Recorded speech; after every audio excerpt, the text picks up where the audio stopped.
Mau maling ya kamu? Ayo ikut saya ke kantor.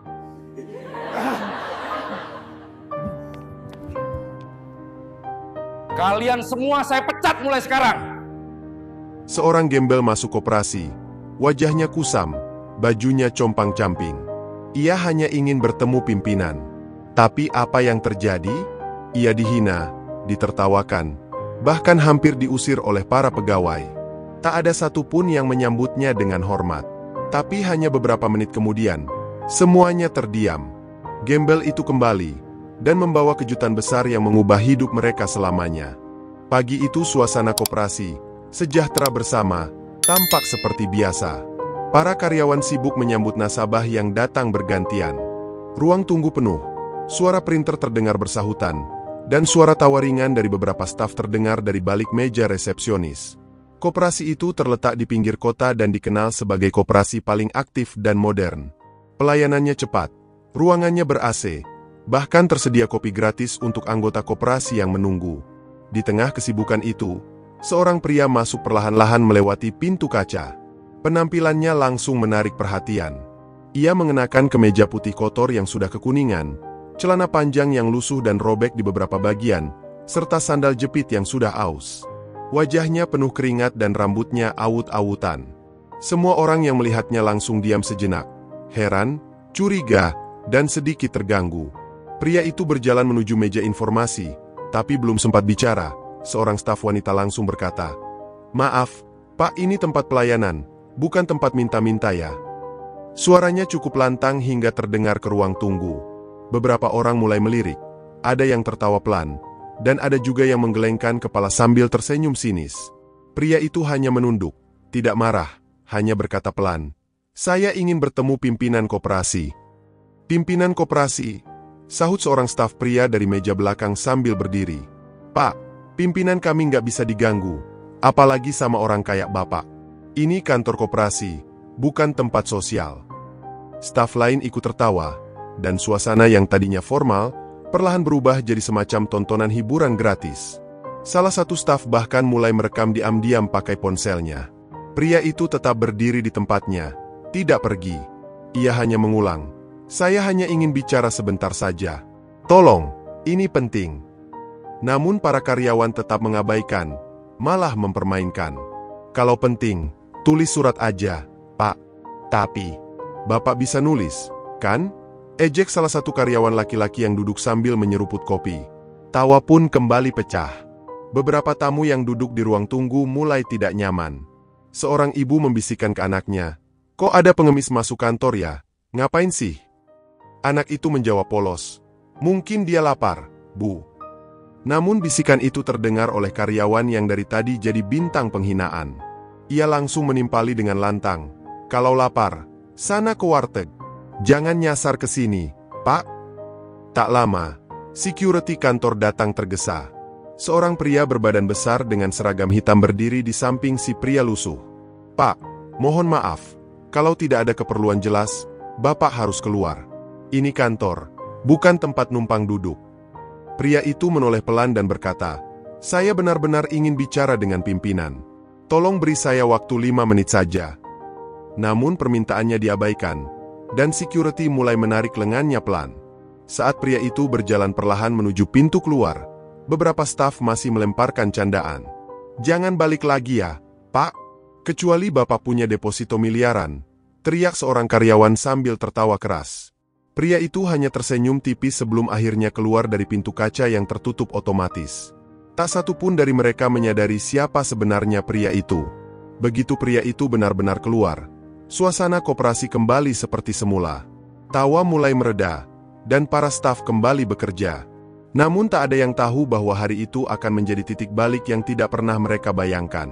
Sosok pria lusuh yang tadi mereka usir bukanlah orang sembarangan. Ia datang bukan untuk mengemis, tapi untuk melihat siapa saja yang pantas berada di koperasi itu dan siapa yang harus disingkirkan. Di luar, pria itu berdiri sejenak di bawah pohon rindang, mengusap wajahnya dengan tangan. Ia menatap gedung koperasi dari kejauhan, matanya tajam dan penuh rencana. Di balik kemeja kotornya, ada identitas besar yang disembunyikan.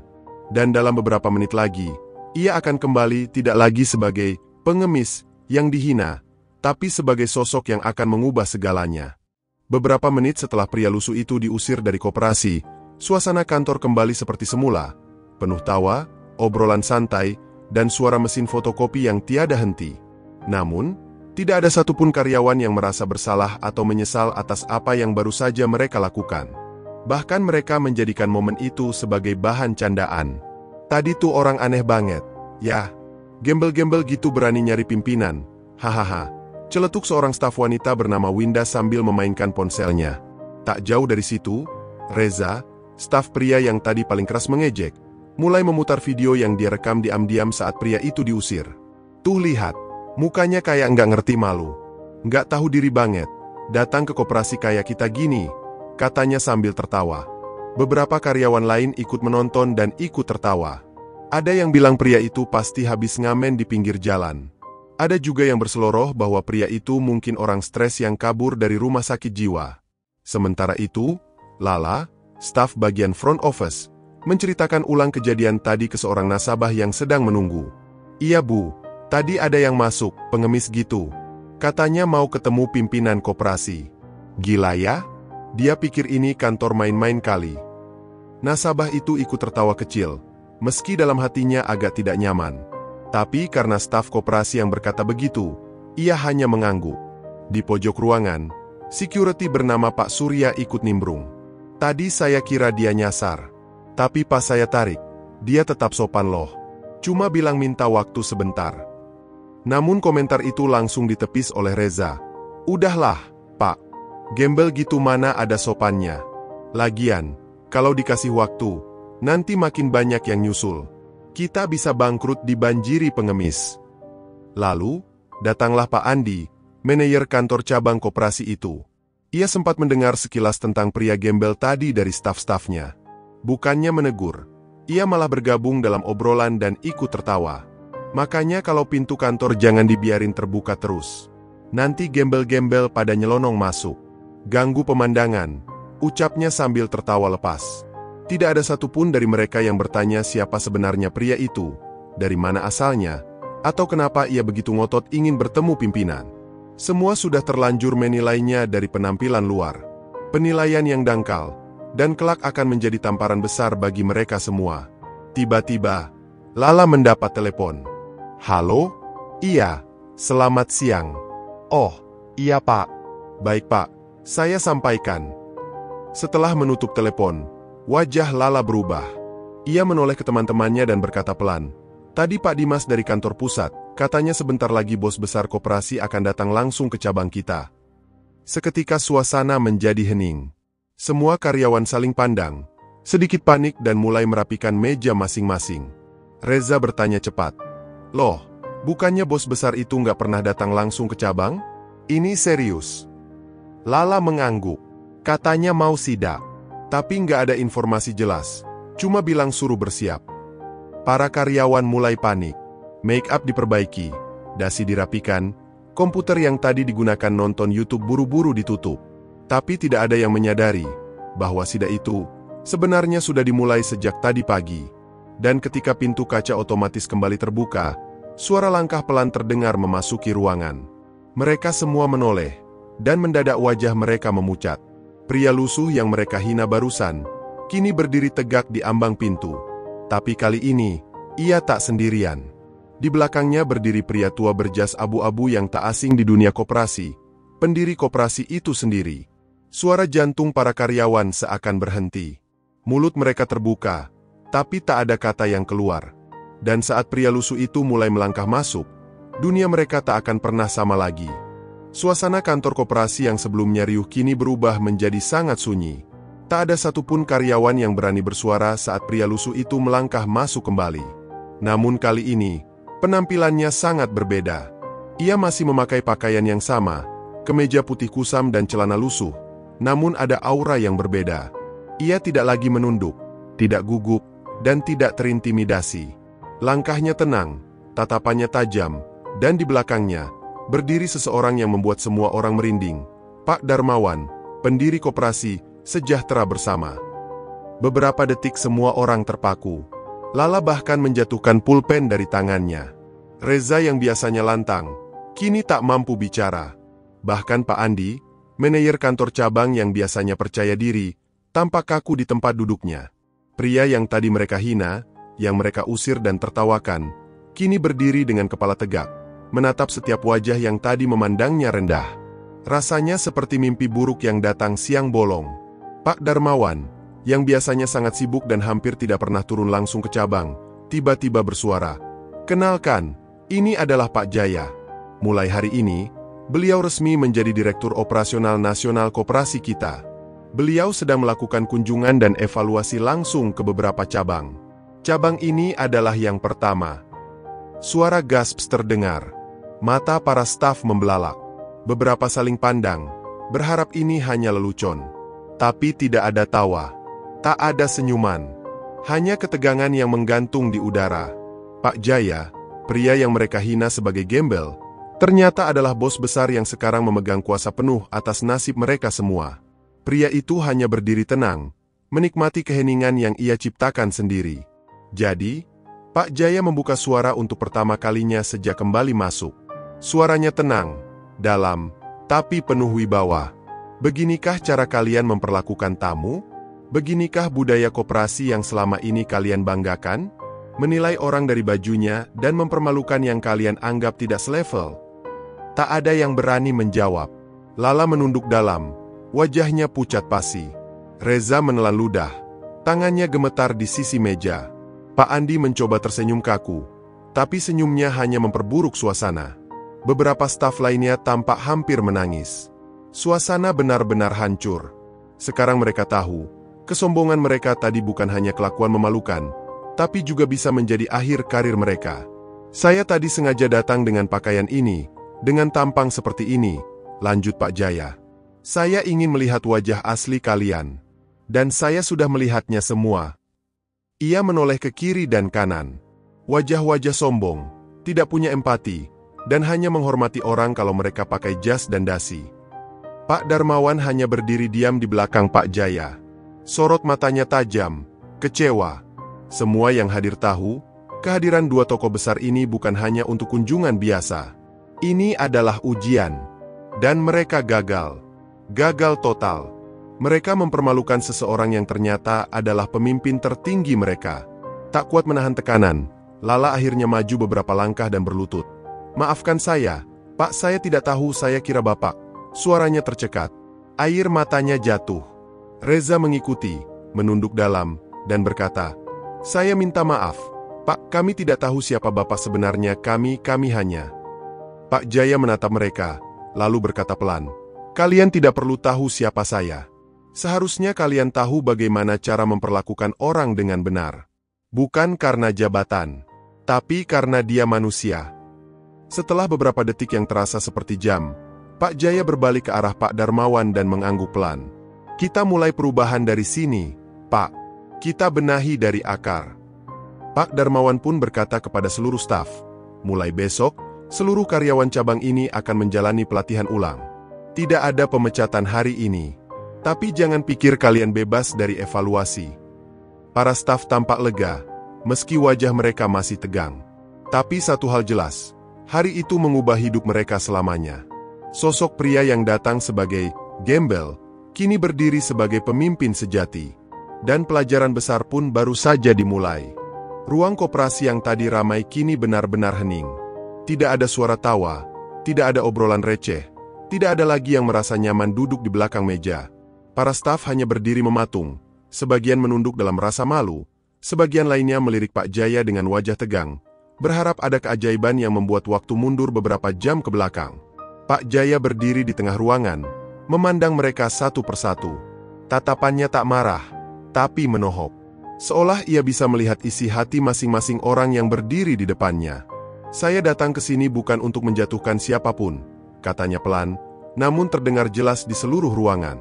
"Tapi saya memang ingin tahu siapa di antara kalian yang benar-benar memiliki hati, dan siapa yang sekadar memakai seragam tapi kosong di dalam." Lala, yang masih terisak pelan, berdiri dengan tubuh gemetar. Reza hanya bisa memegang dahinya, tak tahu harus berbuat apa.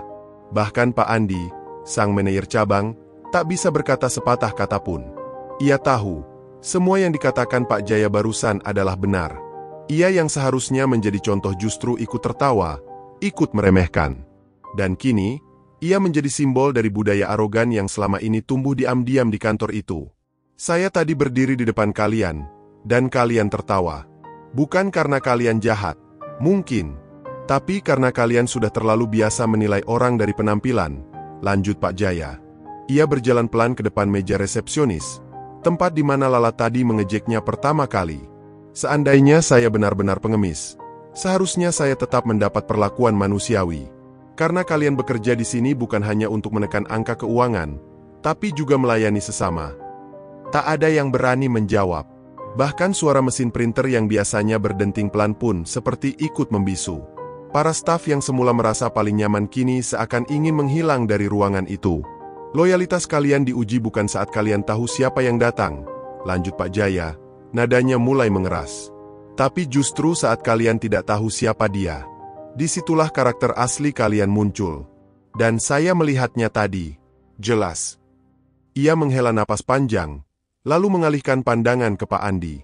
Pak Andi, sebagai manajer cabang, apa pendapat Anda atas kejadian tadi? Pak Andi menunduk dalam, lalu menjawab pelan. Saya salah, Pak. Saya minta maaf. Saya harusnya memberi contoh, bukan ikut-ikutan. Suaranya parau, hampir bergetar. Ini pertama kalinya dalam karirnya ia merasa sangat kecil di hadapan seseorang yang bahkan belum dikenalnya sehari penuh. Pak Jaya menatapnya beberapa saat sebelum berkata, saya tidak butuh permintaan maaf yang manis.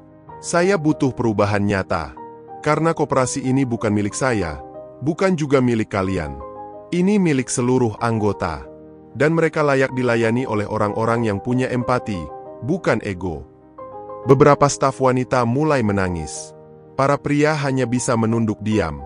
Rasa malu menggantung di udara seperti kabut tebal yang menyelimuti ruang kantor itu. Setiap kata Pak Jaya menampar keras kesombongan yang selama ini tersembunyi di balik meja dan komputer. Saya akan tetap di sini selama beberapa hari ke depan, ujar Pak Jaya tegas. Saya ingin melihat perubahan. Saya akan pantau.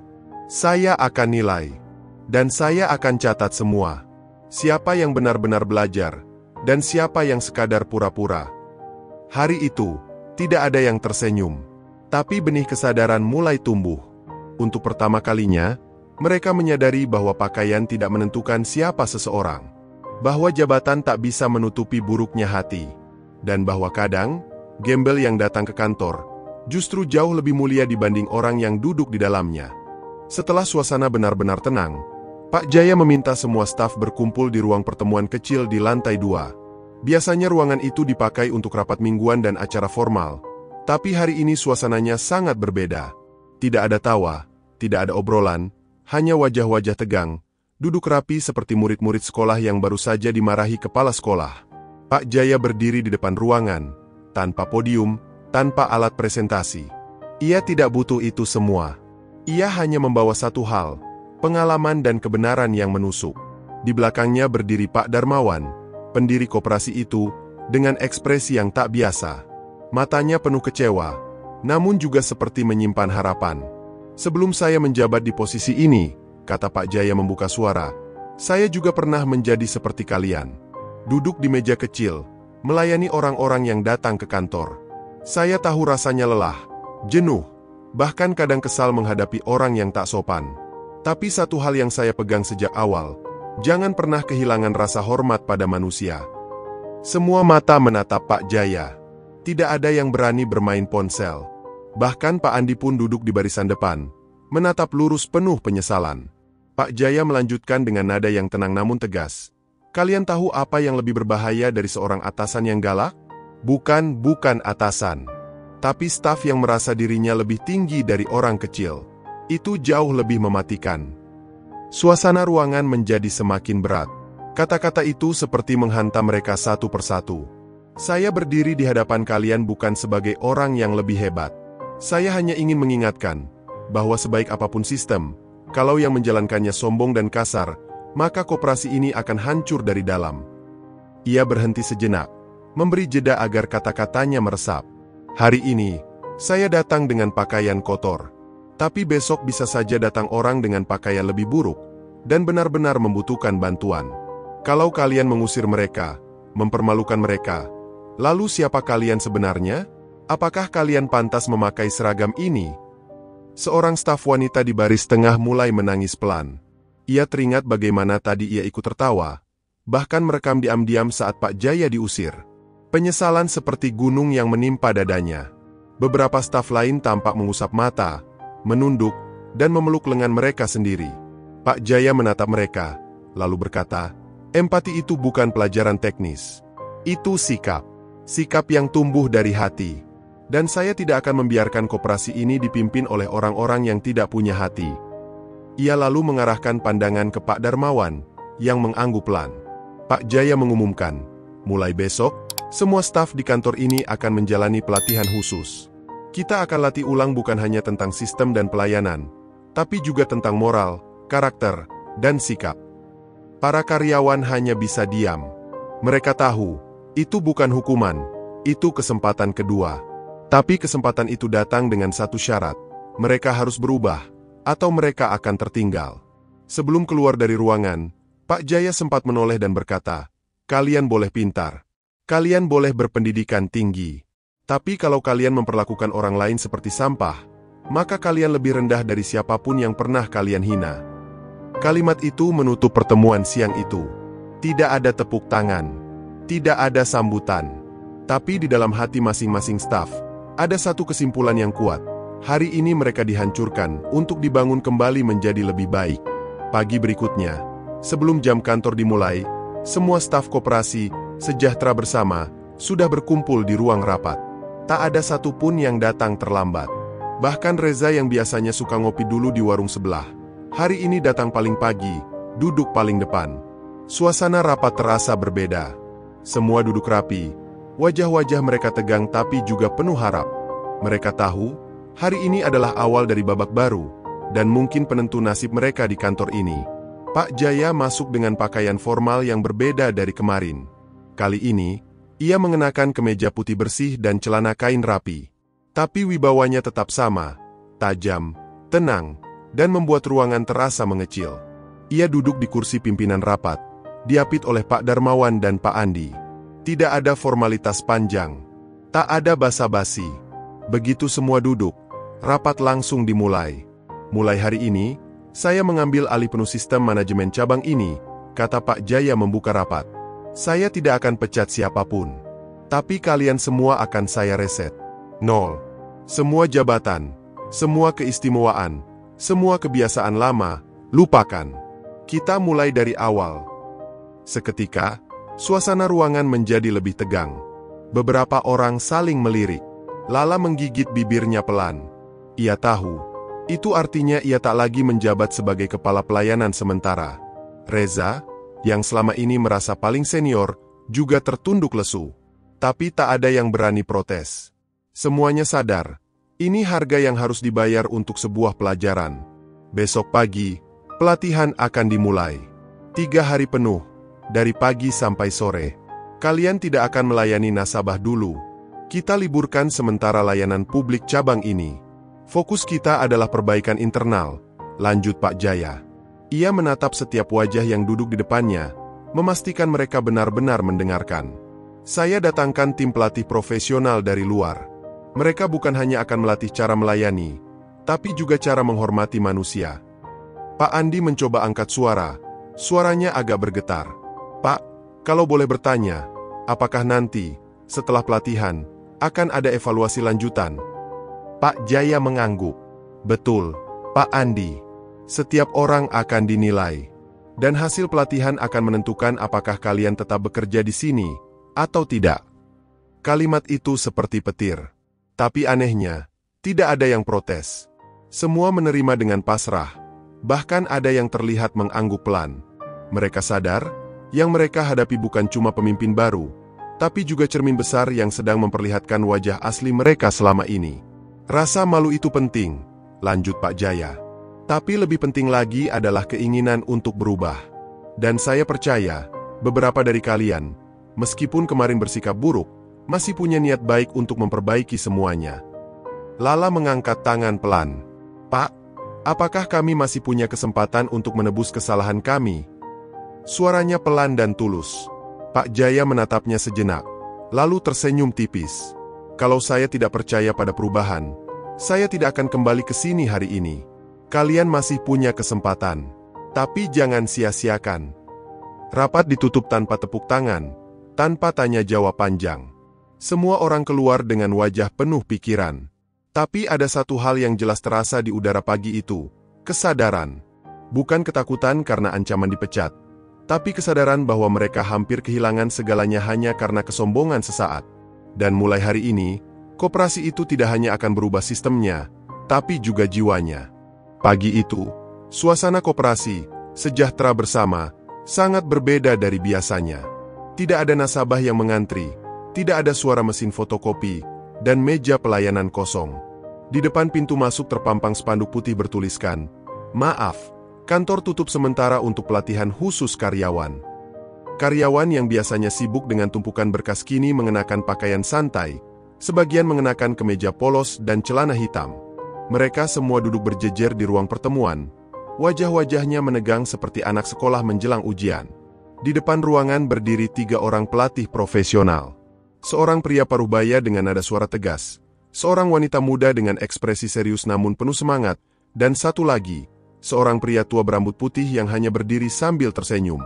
Ketiganya bukan pelatih biasa. Mereka adalah spesialis pelatihan karakter, etika pelayanan, dan komunikasi empatik. Dan selama 3 hari ke depan, koperasi ini menjadi laboratorium perubahan. Pelatih pertama memperkenalkan diri. Saya Pak Yuda. Bersama 2 rekan saya, Bu Karin dan Pak Manto, kami akan membongkar kebiasaan-kebiasaan buruk kalian. Bukan untuk menghakimi, tapi untuk menyelamatkan kalian dari diri kalian sendiri. Kalimat itu langsung membuat semua peserta pelatihan terdiam. Reza, yang biasanya suka komentar, kini hanya menunduk. Lala, yang kemarin menangis, kini mencatat setiap kata di buku kecil yang ia bawa. Hari pertama dimulai dengan sesi refleksi. Setiap karyawan diminta menulis pengalaman paling memalukan atau menyakitkan yang pernah mereka alami saat dilayani dengan buruk oleh orang lain. Suasana mendadak emosional. Banyak dari mereka menulis sambil merenung dalam. Tak disangka, ternyata banyak yang pernah mengalami diskriminasi, penghinaan, bahkan penolakan. Tapi mereka tidak sadar bahwa kini mereka memperlakukan orang lain dengan cara yang sama, bahkan lebih buruk. Setelah itu, sesi dilanjutkan dengan permainan empati. Pelatih membagi mereka dalam pasangan, lalu meminta satu orang berperan sebagai orang kecil, petani, pedagang kaki lima, pengangguran, dan pasangannya berperan sebagai petugas koperasi. Mereka diminta saling berdialog. Awalnya canggung, tapi perlahan satu persatu mulai menangis. Saat Lala berpura-pura menjadi ibu penjual sayur yang ingin menabung Rp50.000 dan ditolak dengan dingin, matanya berkaca-kaca. Ternyata sakit banget. Ya, bisiknya pelan. Hari itu ditutup dengan satu sesi paling menohok. Pak Manto, pelatih tua berambut putih, berdiri di depan dan berkata, "Saya dulunya hanya tukang kebun. Tiap kali saya datang ke bank atau kantor pelayanan, saya dipandang rendah. Tapi saya ingat satu pegawai yang menghormati saya seperti manusia. Karena itu, saya bangkit dan sekarang saya melatih orang-orang seperti kalian. Kalian mungkin lupa, tapi satu sikap baik bisa menyelamatkan hidup seseorang." Suasana ruangan berubah. Tidak ada yang bicara. Beberapa staf mulai meneteskan air mata, bukan karena dimarahi, tapi karena malu. Bukan karena takut dipecat, tapi karena sadar, mereka selama ini tidak pernah benar-benar melayani. Mereka hanya bekerja, menggugurkan kewajiban, tapi tidak menanamkan empati dalam setiap tindakan mereka. Sebelum bubar, Pak Jaya masuk ruangan. Ia hanya berdiri di pintu, lalu berkata, "Kalian baru mulai, dan saya sudah melihat perbedaannya. Lanjutkan. Karena koperasi ini tidak butuh karyawan yang sekadar bisa menghitung uang. Kita butuh orang-orang yang bisa menghargai manusia." Hari pertama pelatihan ditutup dengan sunyi, tapi penuh makna. Untuk pertama kalinya dalam waktu yang lama, para karyawan koperasi itu pulang ke rumah masing-masing dengan hati yang berat, bukan karena lelah, tapi karena sedang dibentuk ulang. Bukan hanya menjadi pegawai, tapi manusia yang utuh. Hari ketiga pelatihan berakhir dengan pelukan, air mata, dan senyuman tulus. Ruang pelatihan yang sebelumnya penuh kecanggungan kini berubah menjadi tempat lahirnya kesadaran baru. Para staf koperasi, sejahtera bersama, bukan lagi wajah-wajah kaku dan arogan yang beberapa hari lalu mengusir pria lusuh dari kantor. Mereka kini membawa semangat baru, semangat untuk melayani dengan hati, bukan hanya dengan sistem. Pagi itu, kantor kembali dibuka untuk umum. Tidak ada lagi spanduk, pelatihan khusus, tapi suasana dalamnya benar-benar berbeda. Meja-meja tertata rapi, ruang tunggu dibersihkan lebih awal, dan yang paling mencolok, senyum dari para pegawai. Lala berdiri di meja depan dengan senyum hangat. Bukan senyum pura-pura seperti biasanya, tapi senyum yang benar-benar tulus menyambut siapapun yang masuk, tanpa melihat penampilan. Nasabah pertama yang datang adalah seorang bapak tua dengan pakaian sederhana dan sepeda tua yang diparkir di depan. Dulu, ia mungkin akan dicuekin, bahkan tidak disambut sama sekali. Tapi kali ini, Lala langsung menyapa. "Selamat pagi, Pak. Ada yang bisa saya bantu?" Nada suaranya lembut, matanya jernih. Si bapak terlihat sedikit terkejut, tapi tersenyum dan berkata, "Saya mau setor 50.000, boleh ya, Bu?" Lala menjawab, "Tentu boleh, Pak. Uang bapak itu sangat berarti di sini." Reza, yang dulu dikenal sebagai yang paling sinis dan suka meremehkan, kini justru menjadi yang paling aktif melayani. Ia bahkan turun tangan sendiri mengarahkan nasabah lanjut usia ke tempat duduk, membawakan minum, dan membantu mereka mengisi formulir. Teman-temannya melihat perubahan itu dengan takjub. Reza sendiri tak banyak bicara, tapi wajahnya jelas menunjukkan bahwa dia tak ingin mengulang kesalahan. Pelayanan menjadi lebih cepat, tapi juga lebih sabar. Tidak ada lagi wajah cemberut, tidak ada lagi nada tinggi. Bahkan saat seorang ibu muda datang sambil menggendong anak kecil yang rewel, staf tak menunjukkan keluhan. Justru ada yang mengajak si kecil bermain sebentar agar ibunya bisa mengurus simpanan. Pemandangan seperti ini belum pernah terjadi sebelumnya. Kabar tentang perubahan koperasi itu pun mulai tersebar. Seorang anggota koperasi mengunggah pengalamannya ke media sosial. "Dulu saya males datang ke sini. Pegawainya jutek, pelayanan lambat.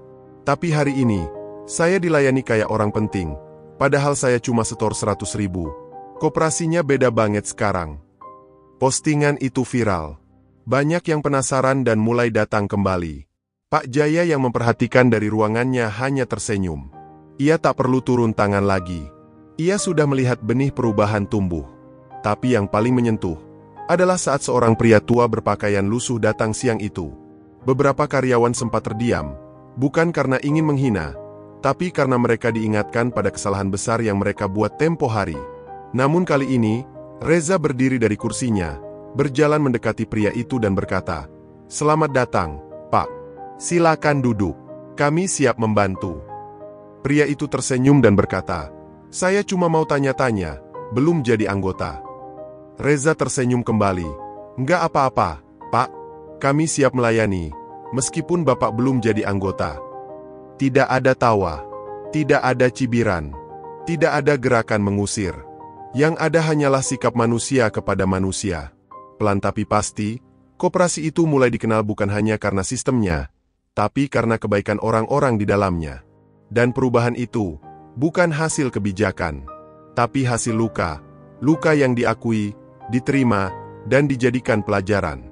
2 minggu setelah pelatihan, koperasi Sejahtera Bersama bukan lagi tempat yang dikenal kaku dan penuh arogansi. Ia berubah menjadi koperasi yang hangat, ramah, dan manusiawi.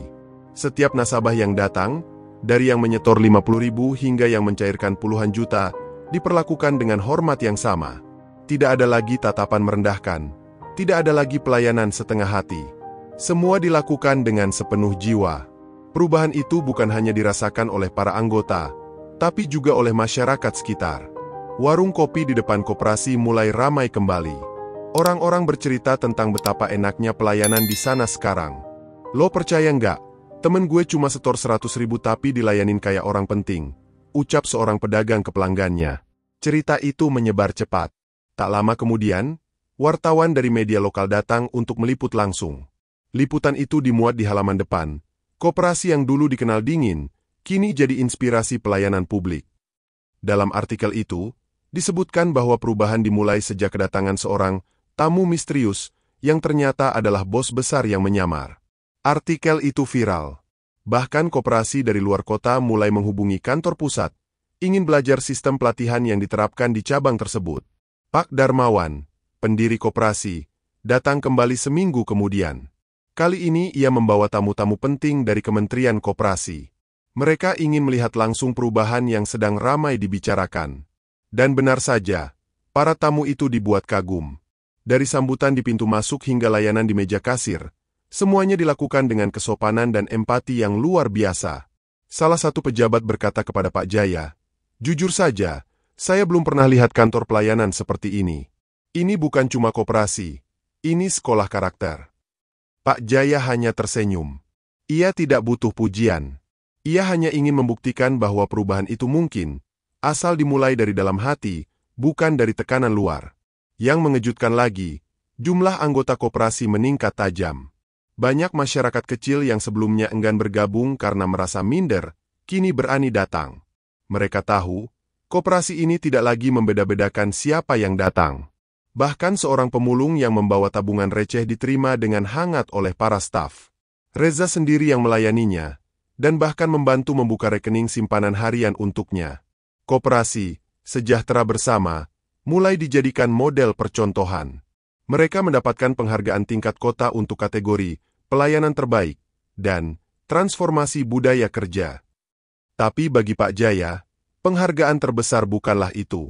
Melainkan ketika ia melihat Lala berdiri melayani seorang ibu lansia sambil tersenyum, atau ketika Reza membantu anak kecil mengambil air minum di pojok ruang tunggu. Suatu sore, Pak Jaya berdiri di depan jendela ruangannya, melihat keluar. Ia melihat dua pemuda duduk di teras koperasi, sedang membahas rencana usaha kecil yang ingin mereka mulai.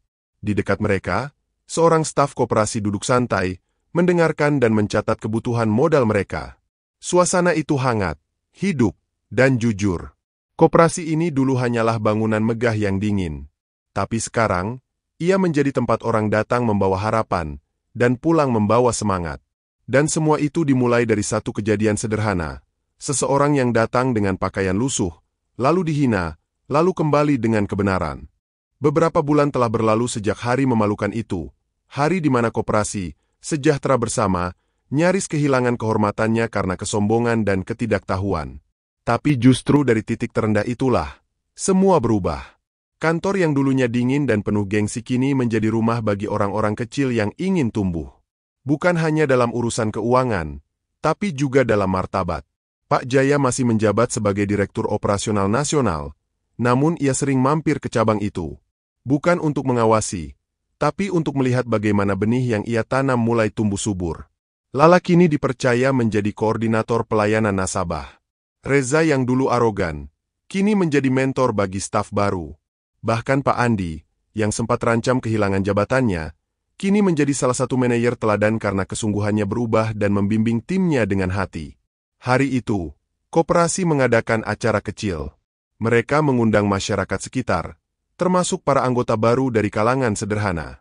Di halaman depan, dipasang panggung kecil. Ada spanduk bertuliskan, "Koperasi untuk semua, bukan untuk segelintir." Lala berdiri di atas panggung, memberikan sambutan yang menyentuh. Beberapa bulan lalu, kami adalah orang-orang yang lupa bagaimana cara menghargai. Tapi seseorang datang, bukan untuk membalas dendam, tapi untuk mengajarkan kami arti menjadi manusia.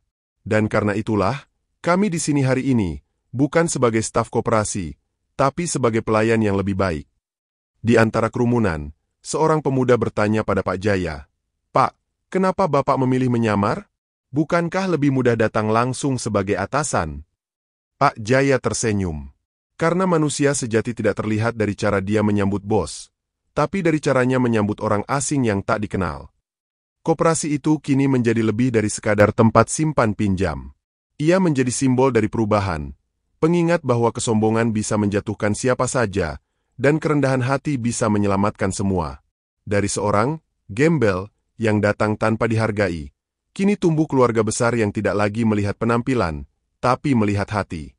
Dan jika ada satu pelajaran yang diingat oleh semua staf di sana, itu adalah ini: hargai semua orang, karena kita tak pernah tahu siapa yang sedang menguji kita. Kalau kamu suka cerita ini, jangan lupa untuk like, komen pendapatmu, dan subscribe channel ini agar kamu nggak ketinggalan kisah inspiratif lainnya. Dukunganmu sangat berarti untuk kami. Bagikan ke teman atau keluarga yang butuh semangat baru hari ini. Karena kadang, sebuah cerita bisa jadi titik balik dalam hidup seseorang.